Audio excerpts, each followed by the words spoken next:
Des policiers racistes obligent une femme noire à faire des pompes par temps glacial, mais elle les renvoie le lendemain.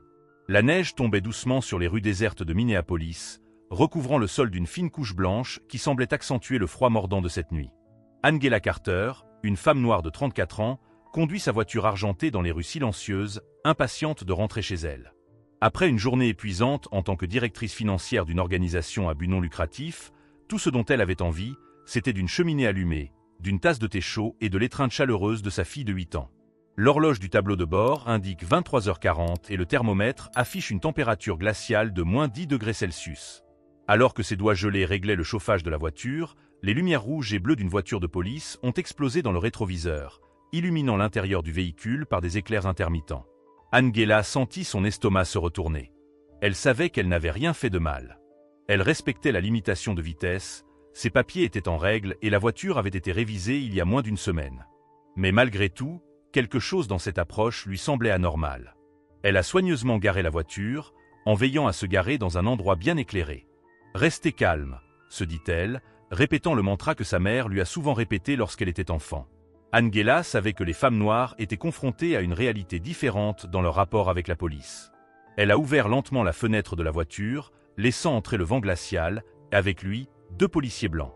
Ils s'approchent tous deux de son véhicule d'un pas lourd, le regard plein de dédain. « Permis et carte grise », ordonne le premier policier, dont la plaque d'immatriculation indique Briggs. Le ton de sa voix était froid, presque mécanique, sans la moindre cordialité. Angela respire profondément avant de répondre « Bien sûr, monsieur l'agent. Puis-je vous demander pourquoi j'ai été arrêté ?» L'autre policier, identifié comme Harper, s'est approché par la fenêtre du passager. Il avait l'air plus jeune et essayait manifestement d'avoir l'air intimidant en posant la main sur l'étui de son revolver. Briggs s'est avancé et a dit d'un ton sarcastique « Votre feu arrière est cassé. C'est une raison suffisante. » Angela savait que ce n'était pas vrai. Elle avait récemment révisé la voiture et vérifié elle-même les phares avant de partir ce matin-là. Malgré cela, elle tendit calmement les documents sans détourner le regard du policier. « Sortez du véhicule, maintenant », ordonne soudain Briggs, sans donner d'explication. Angela sent son sang se glacer. Il fait un froid de canard. « Pourquoi dois-je sortir de la voiture ?» demande-t-elle fermement, mais sa voix porte un ton d'incrédulité. « Tu remets en cause l'autorité de la police ?» lui lance Harper en s'approchant de la voiture d'un pas menaçant. « Ou préférez-vous que nous passions à un autre niveau ?» La décision d'Angela fut rapide. Elle sait que résister pourrait aggraver la situation. Posant ses mains visibles sur le volant, elle ouvrit la portière et sortit, sentant immédiatement la glace pénétrer sous la semelle de ses bottes. Le vent mordant lui glaçait la peau, tandis que de petits flocons de neige s'accumulaient dans ses cheveux tressés. « Maintenant, les mains sur la tête !» cria Briggs, comme s'il s'adressait à un dangereux criminel. Angela s'exécuta, restant calme malgré son humiliation croissante.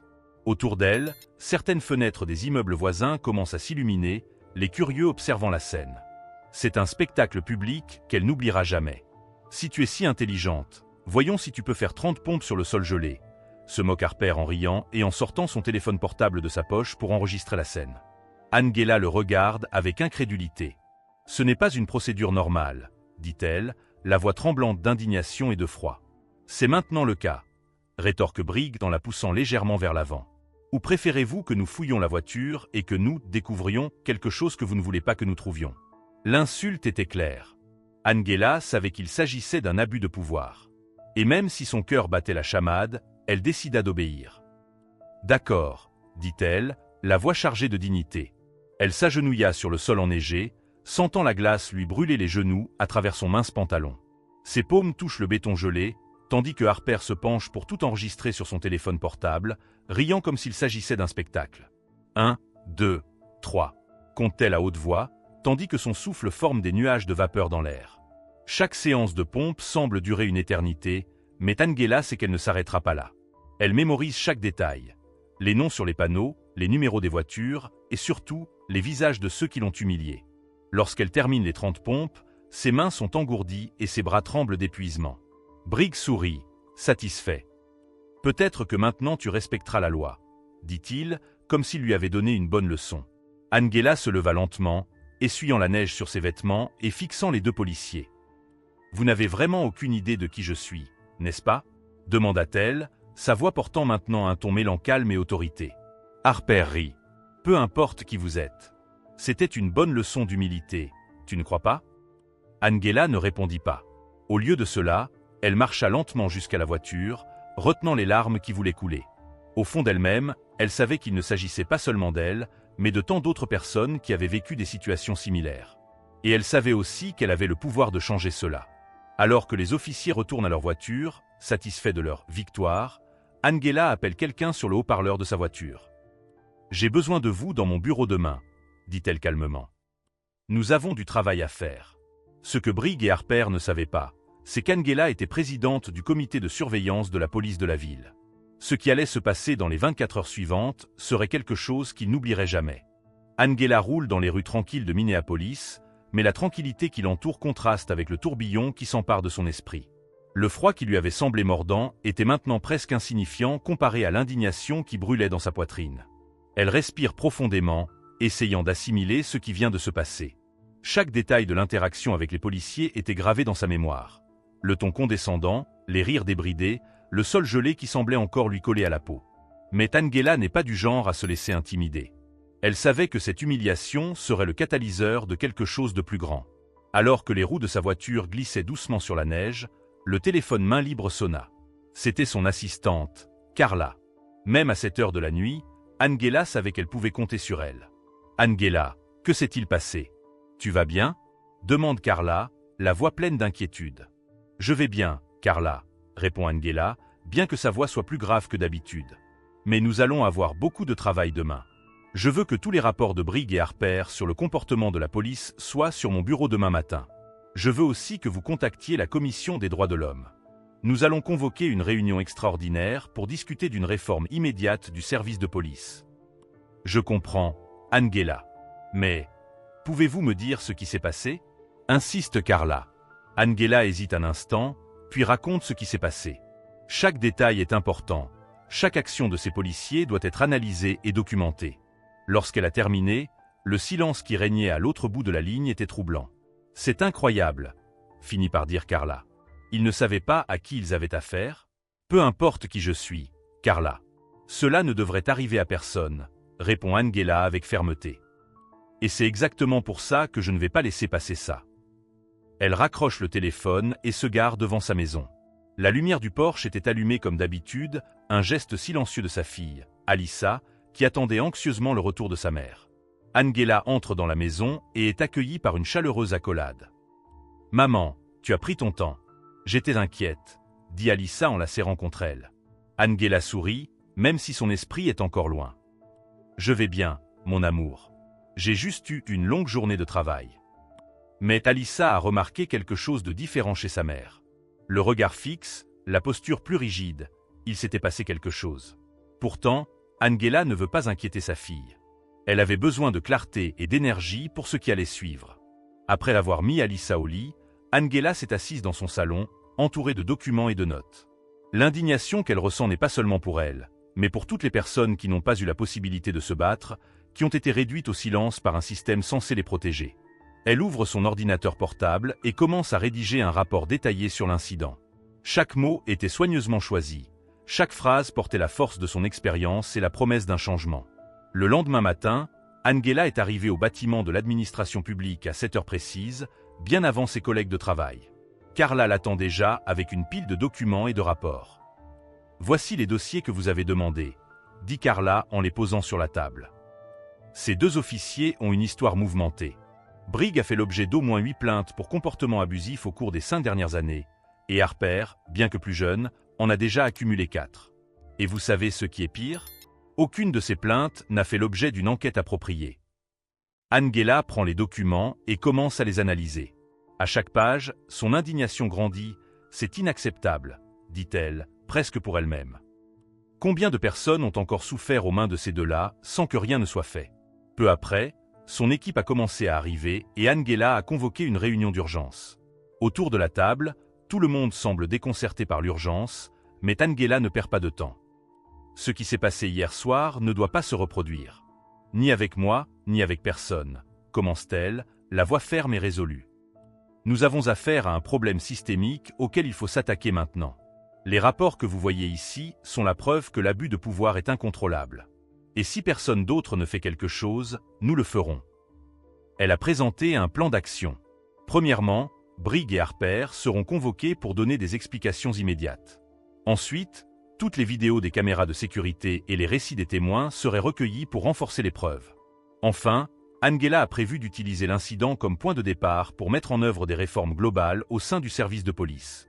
À 9 h du matin, Angela est dans la salle de réunion, prête à affronter les deux policiers. Ils avaient été convoqués pour donner des explications et ne semblaient pas du tout préparés à ce qui allait suivre. Briggs entre le premier, avec l'assurance qu'Angela lui connaît. Harper le suivit, essayant de cacher sa nervosité évidente. « Madame Carter », commença Briggs en essayant de paraître formel. « Je crois qu'il y a eu un malentendu hier soir. Nous ne faisions que notre travail. » Angela lève les yeux du rapport qu'elle est en train d'analyser. « Vous faisiez votre travail ? Intimider un citoyen, désobéir aux directives des caméras corporelles et forcer quelqu'un à faire des pompes sur la glace ? C'est ce que vous appelez un travail ?» Briggs a ouvert la bouche pour répondre, mais Angela a levé la main, l'interrompant.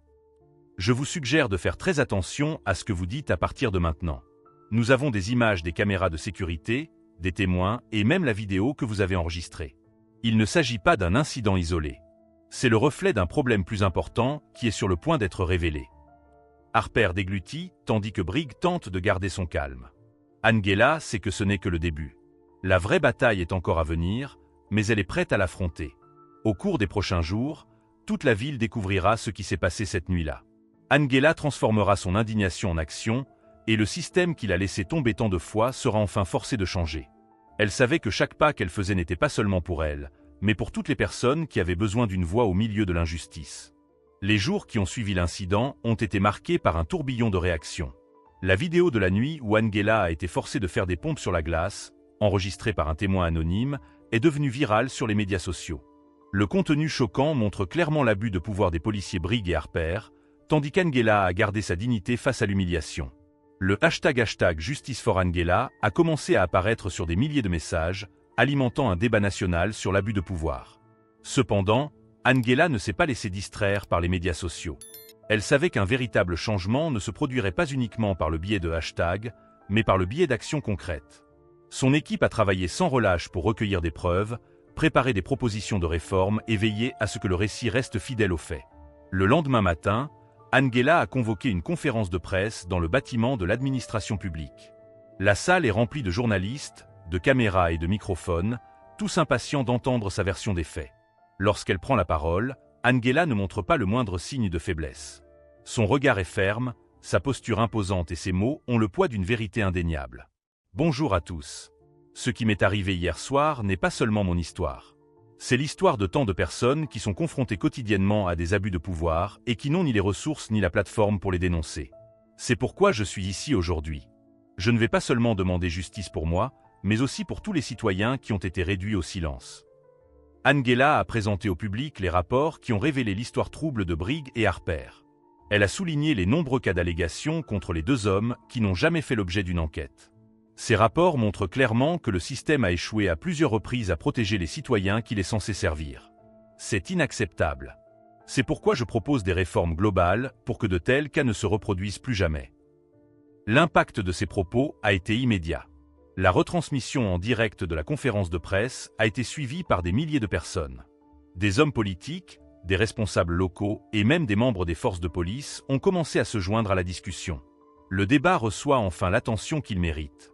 Pendant ce temps, Briggs et Harper sont confrontés à la pression croissante de l'opinion publique. Au lieu d'afficher l'arrogance de la veille, ils sont maintenant visiblement ébranlés. Ils sont convoqués à une audience disciplinaire, prévue pour la semaine suivante. Angela sait cependant que l'audience n'est qu'un début.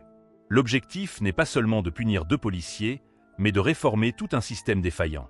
Le jour de l'audience, Angela est arrivée tôt au palais de justice.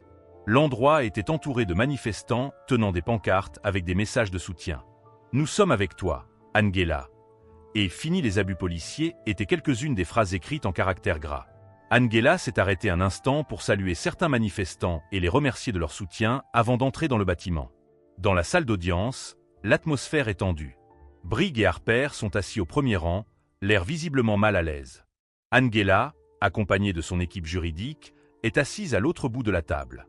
Le juge ouvre la procédure et les deux policiers sont appelés à témoigner. Leurs explications sont vagues, incohérentes et pleines de contradictions. Angela est restée silencieuse pendant que les deux policiers essayaient de s'expliquer. Mais quand ce fut son tour de parler, elle se leva avec assurance et commença à décrire en détail les événements de cette nuit-là. Elle parle de l'approche initiale, du ton agressif, des ordres injustifiés et de l'humiliation d'être forcée à faire des pompes sur la glace. « Je savais qu'il s'agissait d'une situation injuste et abusive », a déclaré Angela en regardant directement le juge. « Mais je savais aussi que je devais rester calme et enregistrer chaque détail, parce que je savais que cela me dépasserait. » Elle a présenté des preuves accablantes, des images de caméras de sécurité, des témoignages de résidents et même la vidéo enregistrée par Harper, qui a été sauvée après une analyse technique. Les preuves sont irréfutables. À la fin de son exposé, Angela a regardé directement Briggs et Harper. « Vous ne m'avez pas seulement déçu. Vous avez déçu tous les citoyens qui font confiance à la police pour les protéger et non pour les humilier. » Le silence dans la salle est absolu. Le juge a annoncé qu'une décision sur le comportement des deux policiers serait prise dans les prochains jours. Mais Angela savait déjà que, quel que soit le résultat, ce n'était qu'une première étape. Elle avait de plus grands projets, notamment une révision structurelle de l'ensemble du service de police. Lorsqu'Angela a quitté l'audience, elle a été accueillie par une foule de partisans. La chaleur humaine contrastait avec le froid de cette nuit fatidique, et pour la première fois depuis l'incident, Angela a senti que le changement était possible. Au milieu des applaudissements et des cris de soutien, quelqu'un dans la foule lui a tendu une affichette sur laquelle on pouvait lire « Vous êtes notre voix ». Angela a tenu l'affiche fermement, sentant le poids et la responsabilité qu'elle représentait. Dans les jours qui ont suivi, Angela a présenté au conseil municipal un plan détaillé de réforme de la police. Ce plan prévoyait la mise en place obligatoire de caméras corporelles assorties de sanctions sévères en cas de non-utilisation, la création d'un comité indépendant chargé d'enquêter sur les plaintes déposées contre des policiers et l'inclusion d'une formation obligatoire à la désescalade des conflits et aux relations avec les communautés. Le plan a suscité une certaine résistance, comme Angela s'y attendait. Mais elle était prête à relever les défis. L'opposition de certains membres des forces de police et même de politiciens ne l'a pas intimidée. Angela a utilisé chaque argument contre elle comme une opportunité d'éduquer et d'éclairer. « Je ne suis pas ici pour attaquer la police », disait-elle lors de réunions publiques et d'interviews. « Je suis ici pour veiller à ce que la police soit l'institution qu'elle a promis d'être, protectrice, juste et digne de confiance. » Entre-temps, Briggs et Harper ont été officiellement démis de leurs fonctions. La décision a été célébrée comme une victoire par la communauté, mais Angela savait que le combat était loin d'être terminé. Elle a continué à travailler sans relâche pour que les changements proposés soient mis en œuvre. Chaque étape franchie par Angela semblait porter en elle le poids de la responsabilité collective. Elle savait que sa bataille était personnelle, mais elle savait aussi qu'elle était le reflet de quelque chose de beaucoup plus grand. Et pour la première fois depuis des années, elle a senti que le vent commençait à tourner, pas seulement pour elle, mais pour tous ceux qui avaient déjà souffert aux mains d'un système injuste. Les semaines qui ont suivi l'audience ont été intenses pour Angela. Elle consacre ses matinées et ses soirées à des réunions avec des membres du conseil municipal, des responsables locaux et des organisations de défense des droits civiques. Son message était clair. L'incident auquel elle avait été confrontée cette nuit glaciale n'était pas un cas isolé, mais le symptôme d'un système qui devait changer de toute urgence. Malgré la résistance, Angela a réussi à attirer une vague de soutien public. Les gens en avaient assez des abus de pouvoir et exigeaient transparence et responsabilité. Angela a profité de la visibilité que lui a donnée l'affaire pour partager les histoires d'autres victimes d'abus policiers. Lors d'interviews et de réunions publiques, elle s'est attachée à humaniser chaque récit, soulignant que derrière chaque plainte se cachait une vie affectée. Lorsque la confiance entre la police et la communauté est rompue, c'est tout le tissu social qui en pâtit, a-t-elle déclaré. Enfin, le grand jour est arrivé, le vote du conseil municipal pour la mise en œuvre des réformes proposées par Angela. Le plan, appelé « Pacte pour la justice et la transparence », comprend des mesures telles que des caméras corporelles obligatoires pour tous les policiers, avec des audits fréquents pour s'assurer de leur bonne utilisation. La création d'un comité indépendant de surveillance de la police, composé de citoyens, chargé d'enquêter sur les cas d'abus. Une formation obligatoire à la désescalade des conflits et aux relations avec les communautés. Un examen périodique de la conduite de la police, avec des évaluations de performance basées sur les commentaires de la communauté. Le jour du vote, la salle du conseil est pleine à craquer. Angela, vêtue d'un impeccable costume bleu foncé, se tient devant le micro. D'une voix ferme et pleine d'émotion, elle prononce son discours final. « Mesdames et messieurs, nous sommes à un tournant.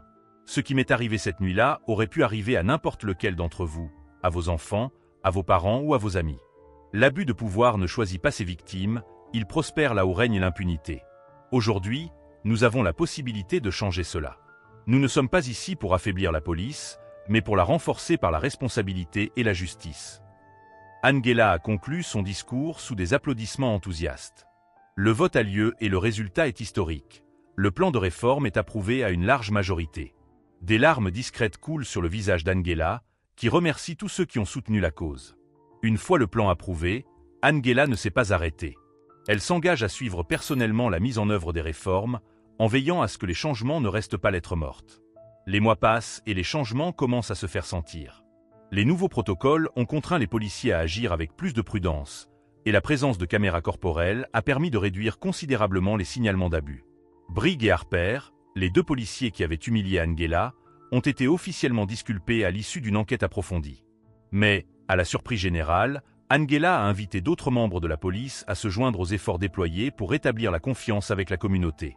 Un véritable changement ne se produit que lorsque tout le monde est prêt à apprendre et à évoluer, a-t-elle déclaré. 6 mois après l'approbation du plan, Angela a été invitée à prendre la parole lors de la remise des diplômes à une nouvelle classe d'officiers de police. Il s'agissait de la première promotion à être diplômée selon les nouvelles directives qu'elle avait mises en place. Debout sur la scène, regardant les nouveaux policiers, Angela a ressenti un mélange de fierté et d'espoir. « Vous êtes ici parce que vous croyez au pouvoir du service public », a-t-elle déclaré. N'oubliez jamais que vos actions ont un impact non seulement sur les vies que vous touchez directement, mais aussi sur l'ensemble de la communauté. Utilisez votre pouvoir avec sagesse et compassion. À la fin de la cérémonie, une jeune recrue s'est approchée d'Angela. « Madame Harris, dit-elle, les yeux brillants de détermination, c'est grâce à vous que je suis ici aujourd'hui. Je veux être le changement que vous avez initié. » Angela sourit, touchée par la sincérité de la jeune femme. « Alors, faites en sorte que cela compte, » a-t-elle répondu. En quittant l'événement, Angela a réfléchi à la façon dont ce moment avait commencé par une nuit froide et humiliante. Ce qui devait être un épisode de douleur et d'indignité est devenu le germe d'une transformation. Angela savait qu'il y avait encore beaucoup de travail à faire, mais elle savait aussi que chaque étape franchie était une victoire pour ceux qui croyaient en la justice. Parfois, les nuits les plus froides et les plus sombres sont ce dont nous avons besoin pour allumer les flammes du changement, a pensé Angela, tout en applaudissant l'engagement et le courage de ceux qui étaient prêts à emprunter une nouvelle voie. Si vous pensez que la justice et l'égalité devraient être des valeurs universelles, partagez cette histoire. N'oubliez pas de vous abonner à notre chaîne pour entendre d'autres histoires comme celle d'Angela. Des histoires qui nous inspirent à lutter pour un monde meilleur. À la prochaine fois.